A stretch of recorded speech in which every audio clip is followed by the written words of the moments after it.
Halo partner gabut, kembali lagi dengan kita, Psikolog Gabut.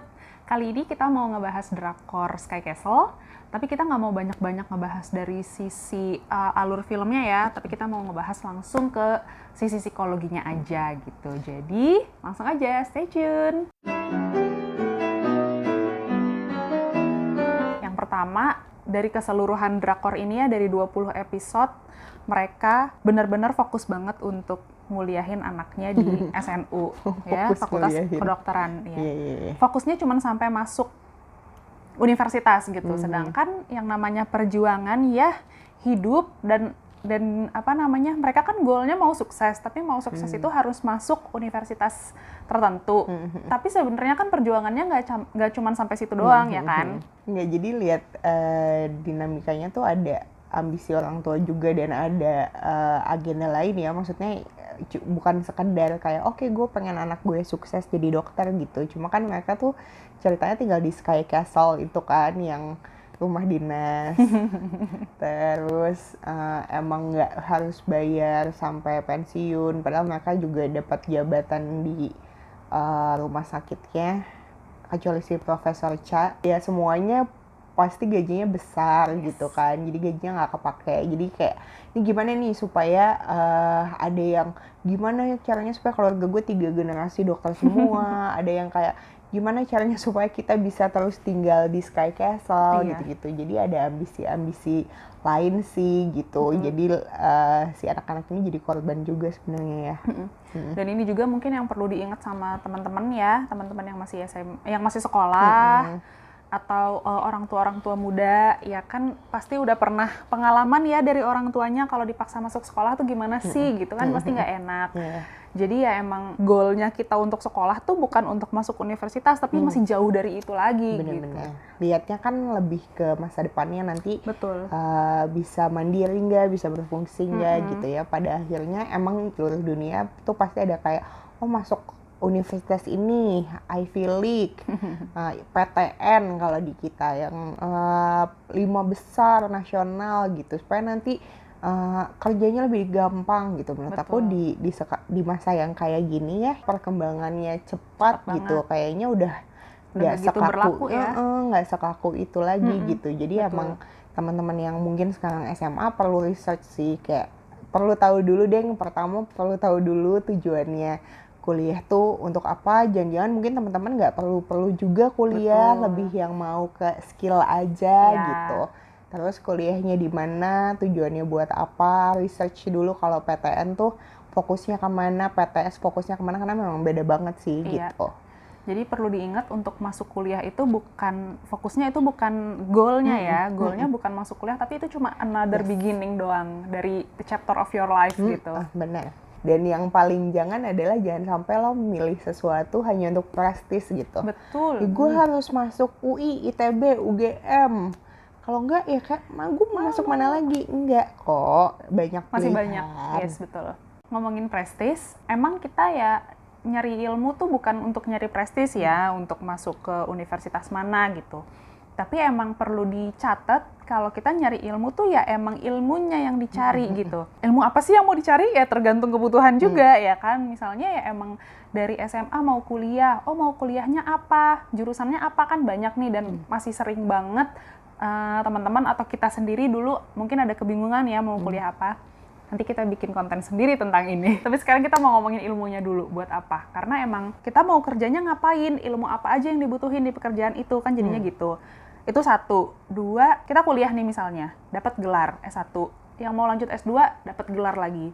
Atau yang profesi, gelarnya nambah lagi gitu kan. Nah, kita bukan sekedar mencari gelar doang gitu. Bukan sekedar mencari gelar terus mau dihormati orang-orang terus supaya nggak diinjek-injek, nggak gitu gitu. Kita nyari ilmu bukan itu tujuannya, tapi emang proses yang kita jalani sepanjang kuliah, yang kita dapat tuh nggak cuman ilmu, tapi kita juga jadinya mengubah pola pikir kita, mengubah kebiasaan, mengubah cara kerja gitu.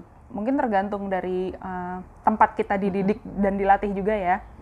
Dan termasuk mengubah tingkah laku juga ya, attitude gitu. Mungkin Amira mau nambahin? Kalau di psikologi sendiri kan sebenarnya definisi of learning tuh kita pernah bahas di video yang Wonder, kan aku masukin cardnya di sini. Sebenarnya memang learning itu adalah ketika terjadinya perubahan tingkah laku yang konstan. Misalnya waktu SD kan kita belajar baca, sampai sekarang tingkah laku kita berubah tuh dari yang nggak bisa baca jadi bisa baca, dan itu nggak hilang gitu kan, berarti itu tujuan belajarnya tercapai gitu. Nah sebenarnya yang diharapkan dari sekolah mencari ilmu tuh itu, kenapa sih gitu, itu penting karena pada akhirnya perubahan tingkah laku yang terjadi pada diri kita berkontribusi juga at least ke hidup kita gitu. Tadinya misalnya ya kalau karena kita psikolog gitu, tadinya kan kita nggak punya tuh tingkah laku yang active listening gitu ya, as a psychologist, tingkah laku yang membantu kegiatan konseling tuh kita nggak punya. Sekarang kita punya supaya bisa bantu orang lain, misalnya supaya kita bisa menghidupi diri kita sendiri, independen. Itu yang sebenarnya diharapkan dari pendidikan gitu. Tapi di beberapa budaya memang pada akhirnya pendidikan itu tuh jadi tools of prestige gitu, gitu. Betul. Jadi tools of pride gitu. Cuma S1 kuliahnya gitu kan, nggak S2. Udah umur segini di kantornya udah sampai jabatan mana tapi dia belum dokter sih gitu. Jadi ada kayak gitu-gitu memang di budaya, terutama budaya Asia kayaknya sih gitu ya kan. Paling berasa ya. Makanya ini kelihatan banget nih di film, di drakor ini, bahwa kuliah tuh ya honor of the individual, of the family gitu. Makanya agak membabi buta kan ya si karakter-karakter ini. Iya benar. Si orang tuanya jadi abusive ke anaknya betul, gitu kan. Betul. Aku ingat banget awal-awal kita nonton Sky Castle tuh banyak istighfar ya, kayak astagfirullah, astagfirullah. Astagfirullahalazim. Karena kayak kenapa sih urusan kuliah doang sampai segitunya. Bener, gitu. dramanya drama banget. Tapi setelah kita nonton makin jauh tuh, ya ini emang kemungkinan terjadi sih, apalagi di Korea yang emang budayanya sangat mengedepankan pendidikan, bahkan sampai seambi itu gitu ya. Kalau nggak salah memang kan waktu itu Korea tuh ya negara jajahan juga kan gitu. Mereka pengen akselerasi yang cepat, pengen berkembang cepat jadi negara maju. Jadi memang di sistem pendidikannya dibuat seperti itu supaya masyarakat Korea ngerasa kayak oke, pendidikan itu sepenting itu sehingga si orang-orangnya bisa berkontribusi ke negaranya. Betul gitu. Banget. Walaupun kalau kita lihat di drakor ini jadinya kayak ya mereka kontribusinya apa, jadi nggak bisa jadi agent of change karena tujuan belajarnya ya selfish banget gitu betul, ya. Betul. Tapi aku suka banget message di film ini ya, ada di ending. Di ending tuh bener-bener di episode 20, pesan moralnya adalah kita emang nggak bisa mengubah sistem, tapi kita bisa mengubah tingkah laku kita bisa mengubah cara kita mendidik anak-anak kita di rumah gitu. Di film ini sebenarnya semua niat orang tuanya tuh baik, mau kesuksesan untuk anak-anaknya, tapi caranya yang kurang tepat gitu. Nah, jadi si message di film ini juga dan karakter di film ini yang bilang sendiri kalau ya kita perlu memberikan kasih sayang dengan cara yang berbeda pada akhirnya gitu. Kita kalau mau mengubah negara susah, tapi kita mulai dulu dari di rumah dulu gitu. Benar. Karena si drakor ini fokus ke 4 keluarga itu kan ya, kita bisa lihat satu-satu sih. Ya si Yongjae-nya ada kan walaupun sedikit, ada tuh gambaran yang kayak nilai lo jelek, oke lo nggak boleh tidur sampai si kasurnya digeret keluar gitu kan. Itu kan bener-bener literal nggak boleh tidur. Padahal ya hidup tuh everything supposed to be in moderation ya, tentunya istirahat sepenting belajarnya itu sendiri gitu kan. Padahal ya mau nambahin, untuk bisa belajar dengan baik kita juga perlu tidur yang cukup. Betul. Mengoptimalisasi kerja otak ya dengan istirahat yang cukup gitu. Yeseo dan ibunya dan segala tindakan kriminal yang dilakukan gitu kan. Profesor Cha juga gitu, helikopter parent, semua yang terjadi sama anaknya maunya di-perfecting, dia yang ngurus, dia yang nentuin harus gimana gitu. Walaupun sampai akhir nih si profesor, salah satu karakter yang nggak ada developmentnya ya, sampai akhir dia nggak paham tuh kayaknya sebenarnya perubahan ini untuk apa gitu, lebih karena daripada gue nggak punya keluarga gitu ya. Because he's abusing the children learn to abuse him back juga gitu pada akhirnya. Dan ngerasa hidup gue lebih tenang, gue lebih bahagia kalau nggak ada bapak gue gitu kan. Sedih ya, padahal niat bapaknya tuh baik sebenarnya. Cuma anak-anak ini cukup beruntung punya ibu yang pendidikannya juga baik sekali. Ya. Mungkin dia salah satu contoh yang ilmunya kepake gitu. Dia lihat kebutuhan anak-anaknya apa, harusnya di rumah gimana. Ya. gitu. Jadi yang terbaik buat anak-anaknya sebenarnya apa gitu, dan dia mengusahakan supaya kebaikan itu yang terjadi gitu. Betul.